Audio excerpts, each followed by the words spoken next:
Great time to go on vacation.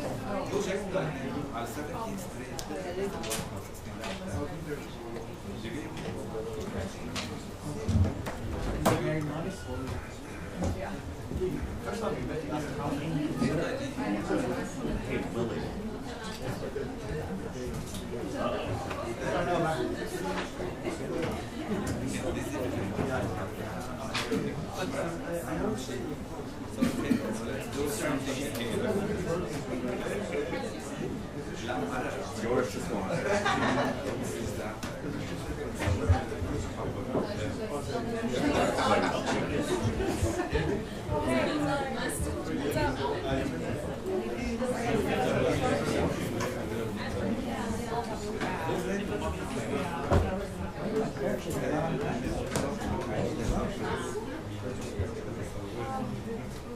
I'm just used to it.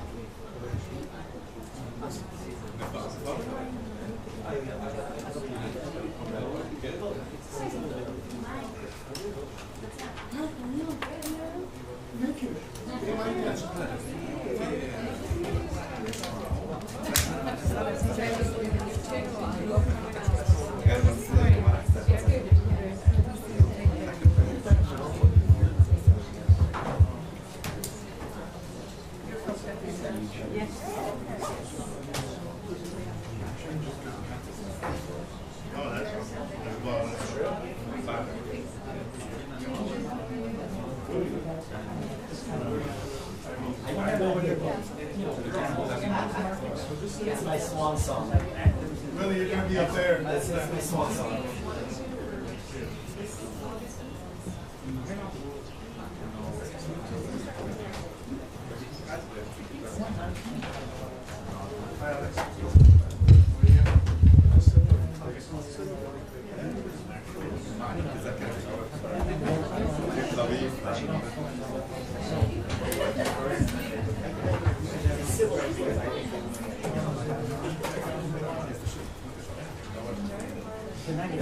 None of them are doing anything.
All right.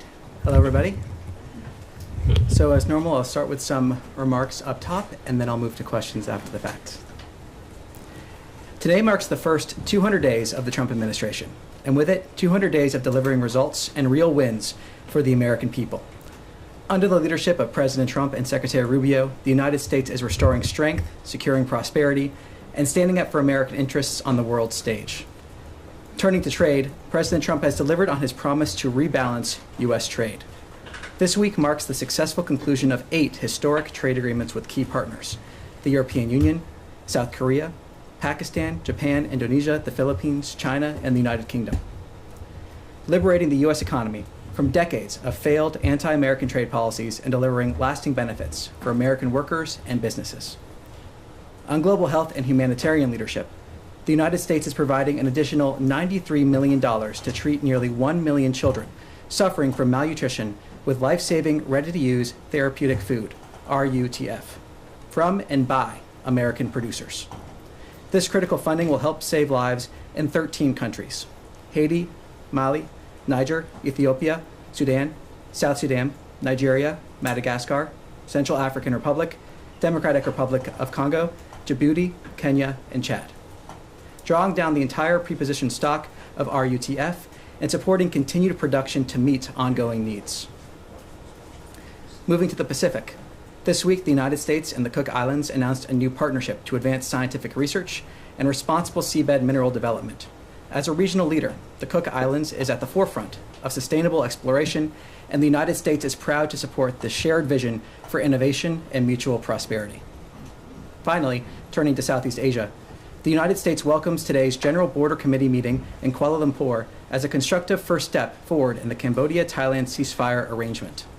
President Trump and Secretary Rubio call on both governments to fully honor their commitments and pursue enduring peace.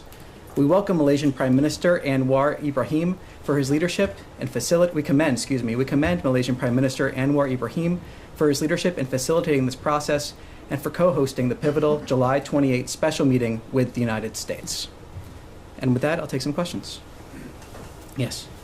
Thank you, Tommy. My name is Ali Barada from Al-Sharq Al-Awsat newspaper, and my question is that Lebanon's government today took a very critical decision regarding disarming Hezbollah and to accept, in fact, the U.S. proposal to solidify the cessation of hostilities with Israel. Would you please comment on that? Yes, what I can say is the United States welcomes the Lebanese government's decision on Tuesday to task the Lebanese armed forces with a plan to bring all weapons under state control by the end of the year. This is an important step towards Lebanese sovereignty. We continue to watch developments in Lebanon very closely. Special Envoy Tom Barrack made it clear what the president needs to see. As long as Hezbollah retains arms, words will not suffice. The Lebanese armed forces must fully commit and act now to fully implement the government's decision. The credibility of Lebanon's government rests on its ability to match principle with practice. A quick follow-up. Iran's Foreign Minister Abbas Araghchi said that this decision by the Lebanese government will fail. And I wonder whether you have some comment on that, and also whether you can tell us if Ambassador Barrack will visit Lebanon anytime soon. Well, on that front, I have nothing to preview on that. He's been in discussion with all the players in the region multiple times, as we've discussed publicly here. What I can say again, in terms of your other question, is that we welcome this decision. And like I said at the end of that response, we need to see action match the principle that they're having there. So we need to see practice, not just principle. Yes? Thank you. My question is about China.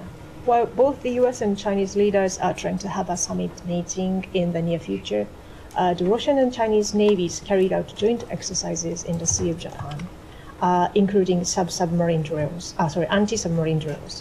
And China continues to purchase Russian oil. So how are you concerned of the China's move that might help Russia? And I have a brief follow-up. Well, for the specifics, let me take that back and see if we can get further details for you on that. What I can say, though, is we've been clear about how the United States views itself as a Pacific nation. We are a Pacific nation. We've seen the highest levels of engagement with our allies and partners across the region. The fact that we stand with our allies and partners across the region, both the Secretary, of course, going to the region, but other high-level delegations from this department over just the last few weeks. So we've seen that engagement, we've seen that commitment here, and that engagement will continue. And it's been reported that Indian Prime Minister Modi is set to visit China for the first time in 7 years. And Chinese Foreign Minister Wang Yi has criticized the U.S. tariffs imposed on countries including Brazil and India. So are you concerned that China and other BRICS countries are trying to take the lead in organizing a kind of pushback against U.S. trade measures? Well, what I can say in terms of India is the president has been very clear in terms of the concerns he has regarding the trade imbalance, regarding the concerns he has when it comes to the purchase of Russian oil. You've seen him take action directly on that, and I refer you to the president's comments for that. India is a strategic partner with whom we engage in a full and frank dialogue. That'll continue. The secretary also spoke to that. Like anything in foreign policy, you're not going to align 100% of the time on everything. But it is very clear, the president's been clear, the concerns that he has with the trade imbalance, the concerns he has with India purchasing Russian oil. He's been clear on that. He's taken action, and I refer you to his comments for further on that. Yes.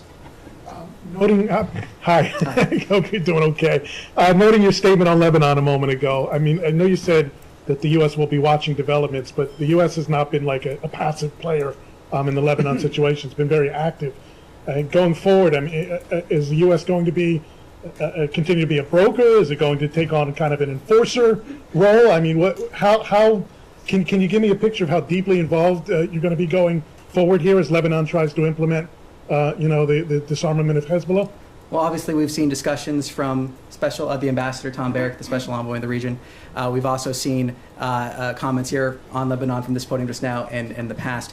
In terms of our specific role, what I can say is what I said earlier, that we'll continue to watch developments in Lebanon very closely, and that we need to see the practice there match the principle that they have. One other question. A report today that the Gaza Humanitarian Foundation finally secured a meeting with United Nations officials. A, can you confirm that? And B, I know that GHF and the State Department have been calling for cooperation to happen, but never really an idea of what that cooperation would actually look like in practice. Can you give us an idea of what exactly the State Department envisions in a cooperative agreement between GHF and the UN? Well, I refer you to GHF for more details on meetings they may or not be having with different organizations or the United Nations.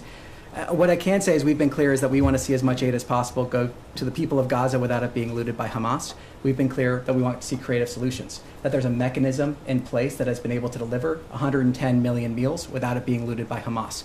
We've also been clear in our concerns about how other different delivery systems have seen issues when it comes to the diversion of aid. So the specifics, we'll see exactly. The president's talked about wanting to see more aid get into Gaza. We've seen, for example, from this podium, talking about how the ambassador and Special Envoy Witkoff have briefed the president after their recent trip to the region. We'll see what specifics come out in terms of future steps, but there are many options being discussed. We want to see as much aid get to the people of Gaza without it being looted by Hamas as possible. Yes. A question about Europe. It has been reported in the past hours that the United States government has launched a diplomatic campaign targeting the European Union's Digital Services Act. According to this reporting, the United States would be arguing that it's imposing excessive restrictions on free speech. And given the ongoing negotiations between the United States and the European Union, could you confirm that that campaign is active, and what would be the main motivation and the outcome that the United States would like to see regarding the DSA? In terms of negotiations, are you referring to trade on that front? Yeah. So in terms of specifics on the trade negotiations, I refer you to USTR, the White House, and those directly involved in those negotiations. We have been clear from the beginning of this administration the importance this administration places on free speech. That is something that the Vice President spoke to in Munich when he said democracy rests on the sacred principle that the voice of the people matters. We shouldn't be afraid of our people, even when they express views that disagree with their leadership. This has been an honest and frank conversation that we have been having with our partners in Europe around the world, the importance that we place on free speech, and that importance is going to continue. Yes. Thank you. Asking about President Trump and the potential summit with Russian leader Vladimir Putin, I know White House officials have said that for that meeting to take place, Putin needs to be willing to meet with Ukrainian President Volodymyr Zelensky. But I was wondering, can you put a fine point on that? Is there any world in which this summit between President Trump and President Putin can happen without Putin agreeing to a Zelensky meeting as well? Well, I'm going to refer you to the White House on that one for details on the president's schedule. What I can say is looking backwards, as the secretary has described, we have been in continual communication with our partners in Europe, continual communication with Ukraine. Our ultimate goal is to end this conflict get the parties to the table, see the ceasefire and the long and enduring peace. But for details on the president's schedule, I'll refer you to the White House. Yes. Rachel with Lily Broadcasting, good to see you. In regards to Ukraine, does the Secretary have any maybe scheduling a chance meeting with his counterpart, with Ukrainian officials or with any Russian officials? I have nothing to preview in terms of his schedule at this point. Okay, and then Hugh, real quick on Haiti, you mentioned that millions of dollars are going to go towards the malnutrition problem in Haiti. However, the State Department could potentially deport thousands of people, Haitians that are currently residing in the United States, back to Haiti. There's still political instability there. What does the State Department have to say about that?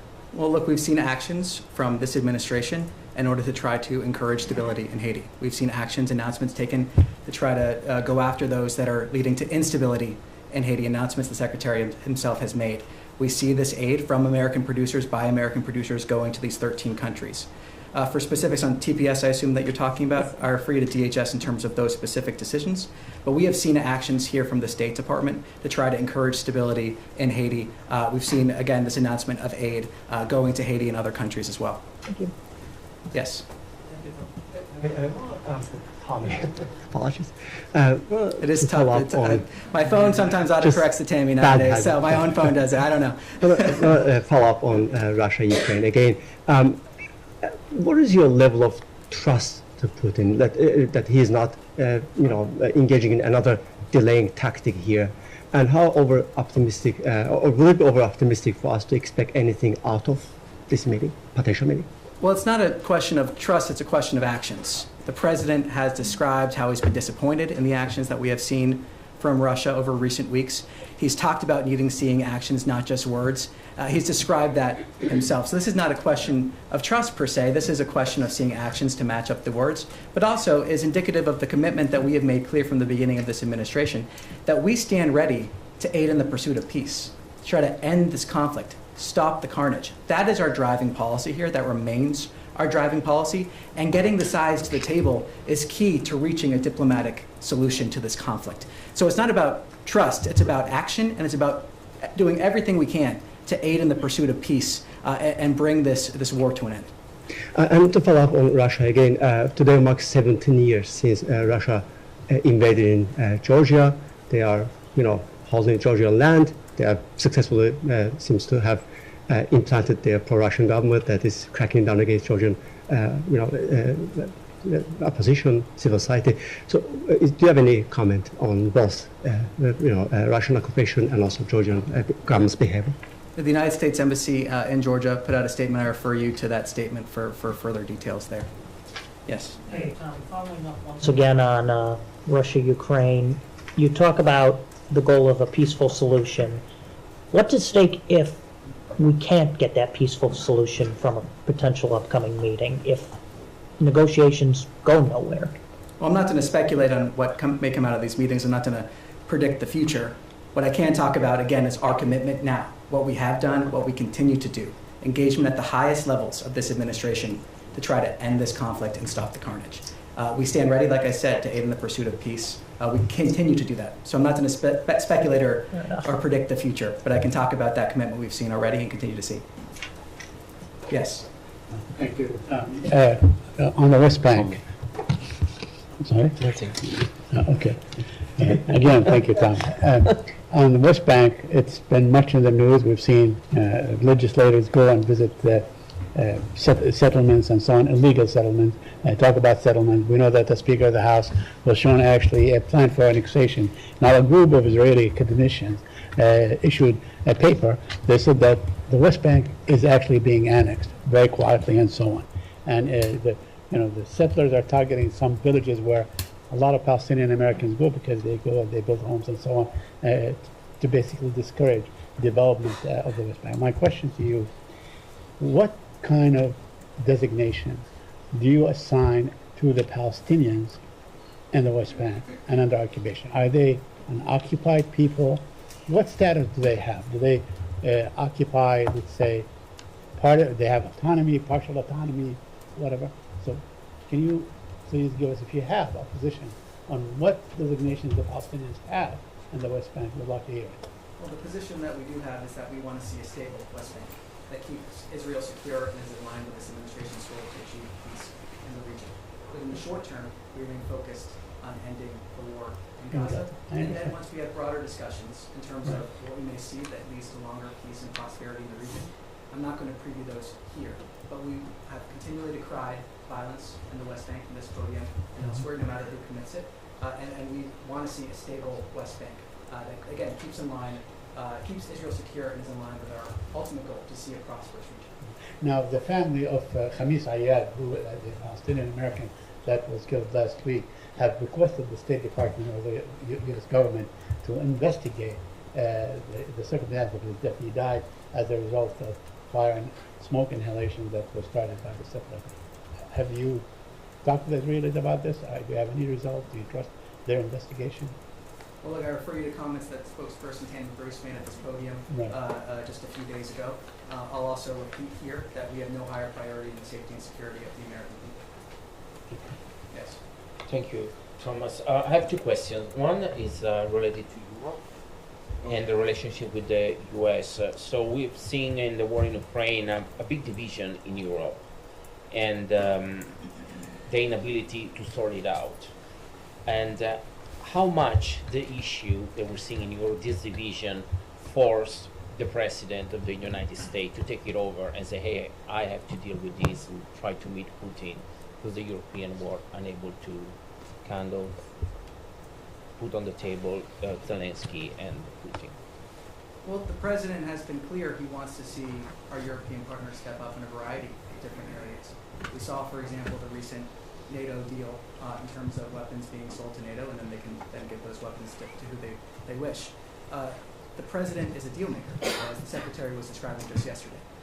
He is a deal maker, and he's able to reach deals on behalf of the American people, but then also that lead to a safer world. So the President stands ready, like I said, to aid in the pursuit of this peace, but he has also been clear that we need to see our European partners stepping up in terms of defense spending, in terms of a whole variety of other measures here, and that remains in terms of needing to see our European partners also step up. Yeah, and if I can ask you, on the other front, will the United States will be involved in on the Gaza and Israeli situation beside the humanitarian foundation? Are there in place any other plan to try to bring this war to an end beside the plans? Well, so I'm not going to preview what decision the President may make. I already described how he was briefed following the trip, Special Envoy Witkoff and Ambassador Huckabee. There's been several different options that have been discussed. The main driver here is creative solutions. We want to see creative solutions, and we want to see a mechanism in place that delivers aid to the people of Gaza without it being eluded by Hamas, without seeing aid diversion. That is the primary goal that we're having here. That's what we want to see.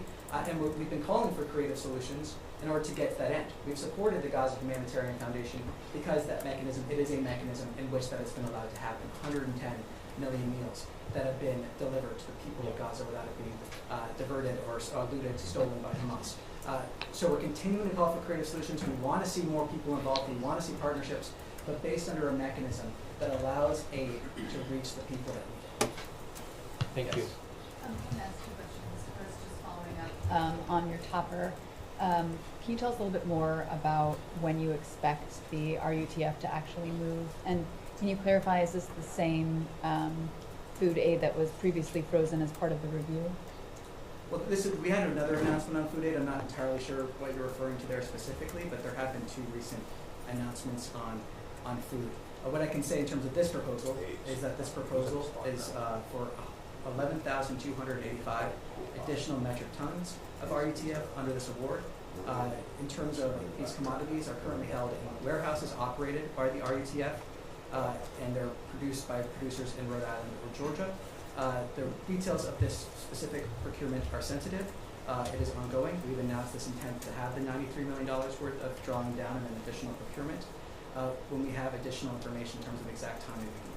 Sorry, Tommy, and can I have one more on? Say that on this specifically, this is stuff that is, your comment said that you're drawing down the entire stock in position of supply. And then replacing it as well. So it's yeah. But all of this stock you're distributing, these many 1,285 tons, was actually purchased and sent to the warehouses in the previous administration. Well, I'll find out exactly when it was sent. I know that there's the 11,285 additional metric tons. So in terms of the breakdown of how much of that is additional versus pre-positioned, I can't speak to Well, now. you said it was additional, an additional 93 million. Okay. Yes, excuse me, that was request for proposals to producers for the additional 11,285 metric tons. So that's all going to be new.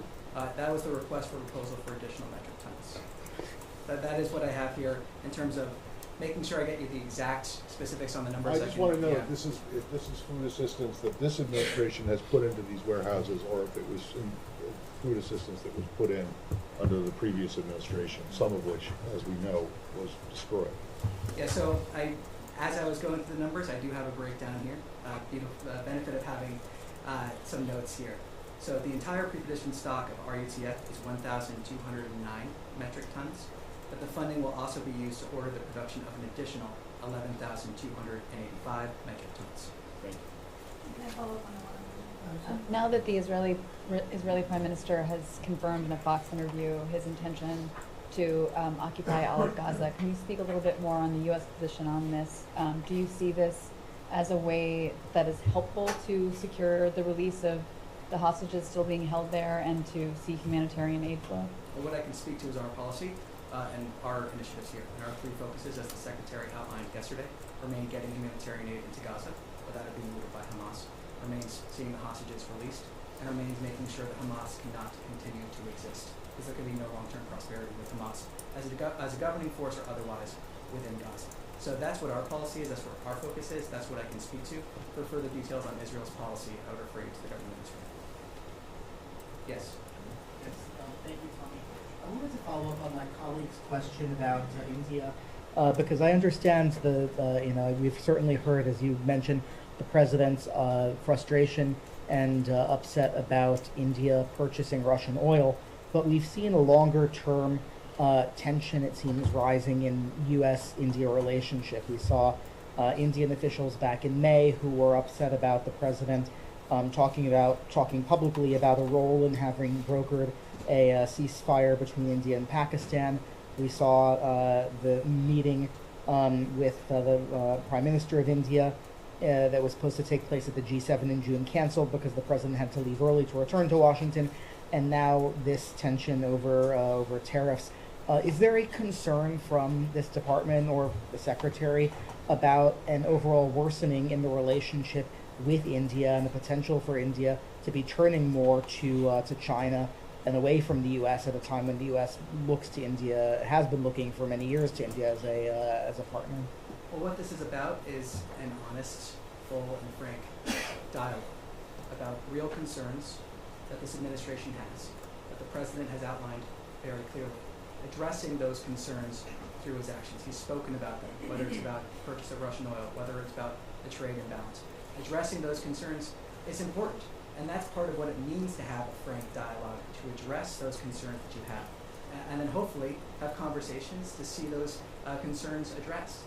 So the president's been very clear. His concerns about what he has seen from India speak for themselves. He's truthed multiple times about it.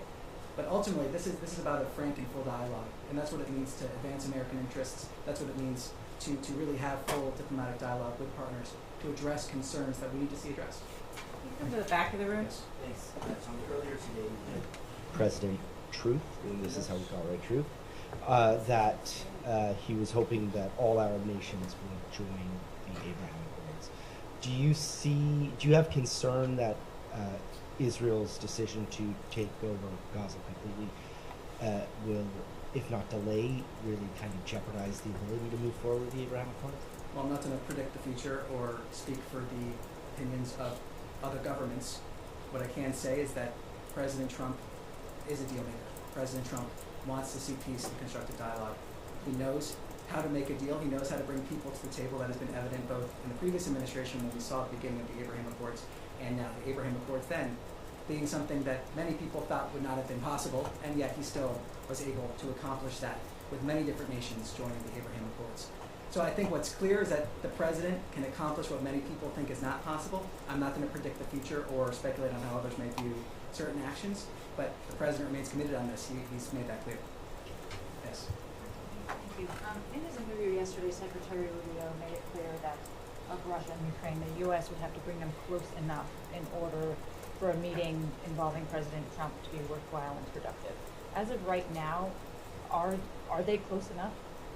Well, I'm not going to get ahead of what the White House may announce here. I mean, ultimately, the Secretary laid out saying that that was one of the things that they were discussing here when we're looking towards a potential meeting or other sort of engagement. So I will leave that to the White House or the President to decide when that happens and take his lead here. And it is a credit to his leadership that we've seen the engagement we have seen, parties come to the table when they have come to the table, and the further engagement to try to pursue peace here. Assuming they are not close enough and there's no ceasefire in place by tomorrow, which was the previously stated deadline in order to forestall sanctions by the U.S., are sanctions going to be imposed tomorrow, either secondary or any other sort? A lot of speculation involved there. I'm not going to speculate on it. It's a pretty hard deadline by the president, and administration officials have indicated they were expected to be put in place. Well, as you said, assuming, that's kind of where I draw the line in terms of speculation. I'll refer to the White House to speak more to the president and defer to the president. I want to get ahead of him, but not going to speculate from here. One last finer point question. Secretary also in this interview indicated that Special Envoy Witkoff heard from the Russians about what they were asking for in order to bring an end to the war. Did they put any concessions on the table? Well, as the Secretary described in his interview yesterday, we saw conditions, which is the first time, as he described, that we have seen some of these conditions that would be needed to see an end to this war. I'll leave it to him to characterize what we saw from the Russians, and conditions is the word that he used. The human rights Yes. report. Thank you Tommy. Two questions on Syria. As President Trump has instructed the State Department to review the removal of Syria's sponsor of terrorism status, will that happen soon? And what would that mean in terms of sanctions? Sorry, repeat your question one more time. Yeah. President Trump has instructed the State Department to review the removal of the Syrian sponsor of terrorism status. Will that happen soon? And what would that mean in terms of sanctions? I'm not going to preview the finalization of certain sanctions announcements. When we have something to announce, we'll announce it. What I can say, as the President has said, as Special Envoy Barrack has said, as the Secretary has said, we want to give Syria a chance for greatness. And that Syria is at a critical crossroads here when it comes to the ability to achieve that. So we continue in dialogue here. We continue having the conversations with all different stakeholders in the region. When we have something to announce, we'll announce it. And the second question, as you are mediating the negotiation between the Syrian Democratic Forces and the Syrian government, have you seen any progress in these negotiations recently? And last week, Tammy said that the U.S. position has not changed on the evolution of these negotiations. Can you clarify that whether the U.S. dictating the Syrians and SDF in these negotiations, or if you are leaving that for the Syrians to make decision if they want a federal state or if they want to have a centralized state? Well, Special Envoy Barrack has spoken about this. I'm not going to go further than his comments in terms of talking about sensitive conversations between different parties. I refer you to his comments on more detail there. Yes, Michelle, I'm back. Thank you. I'm sorry, I'm sitting way back. Can you explain why the State Department is rewriting the human rights report? I understand it's coming out soon, but it's been changed, and you're dropping certain things like LGBTQ rights. Just explain why. Yeah, what I can say is that this human rights report, in terms of the one that is set to come, just for people watching at home, is set to talk about 2024. It is a series of reports for different countries. Part of the reason why we are seeing an effort to readjust this is to make it more readable, to make it more digestible, and also to reflect some of the changing priorities that we've seen from the previous administration to this one, priorities that were voted by the American people, and we at the State Department are here to carry out and fulfill. So we're seeing an ongoing conversation, and in regards to that, we're seeing an effort in order to try to make this more usable, more readable, while also reflecting the changing priorities of this administration compared to the last one.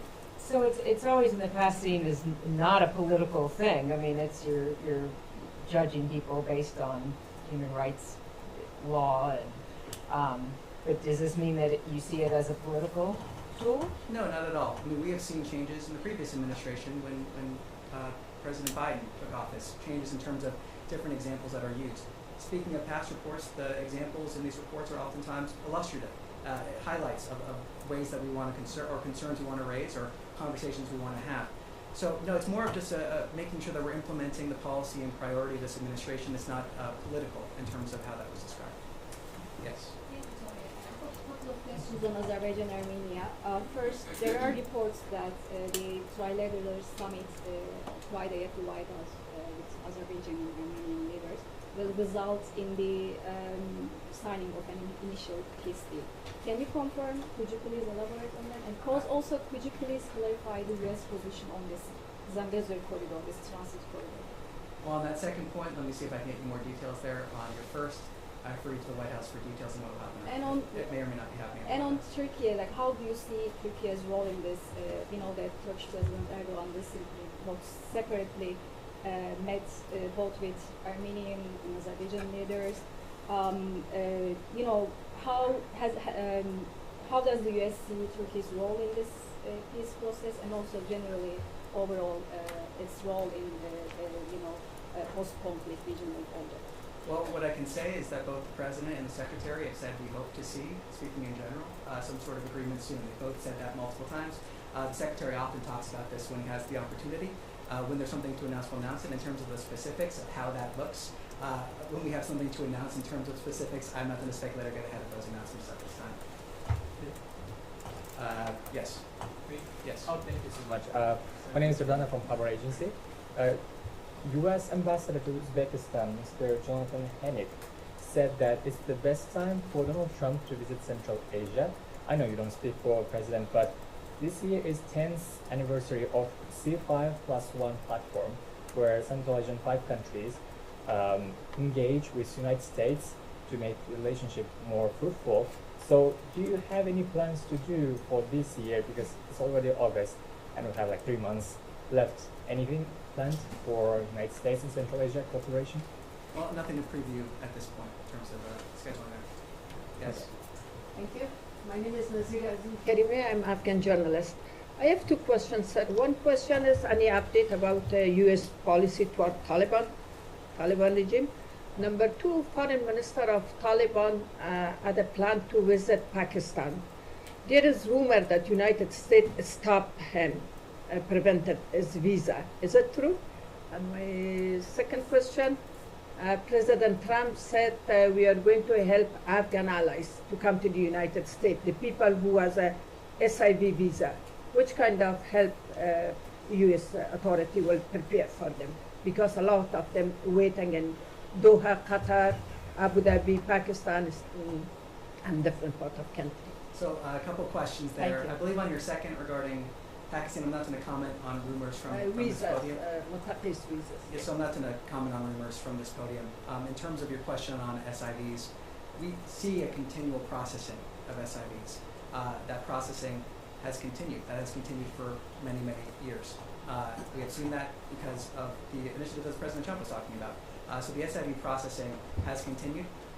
We expect that to continue, but also we're seeing many hundreds of those visas being processed as we go forward here. So nothing further beyond that. The processing for SIVs for Afghans has continued. Thank you. Yes. Thank you. I would like to ask you about Serbia. Secretary Rubio had a meeting with Serbian officials yesterday.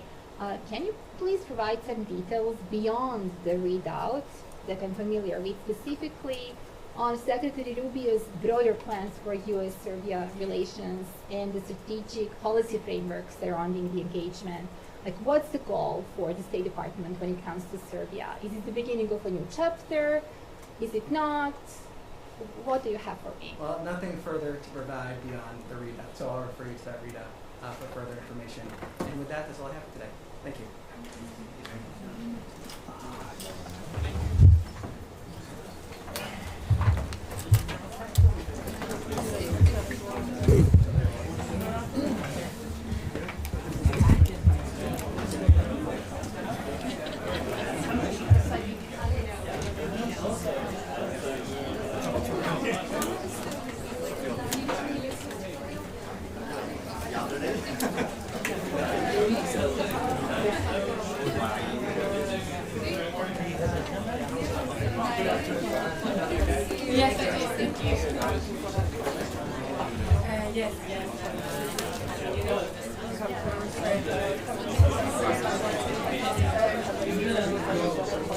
Sonra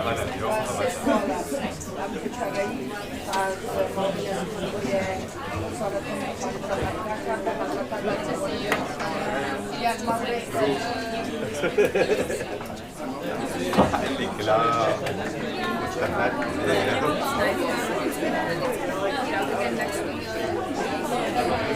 see you on that. Good to see you.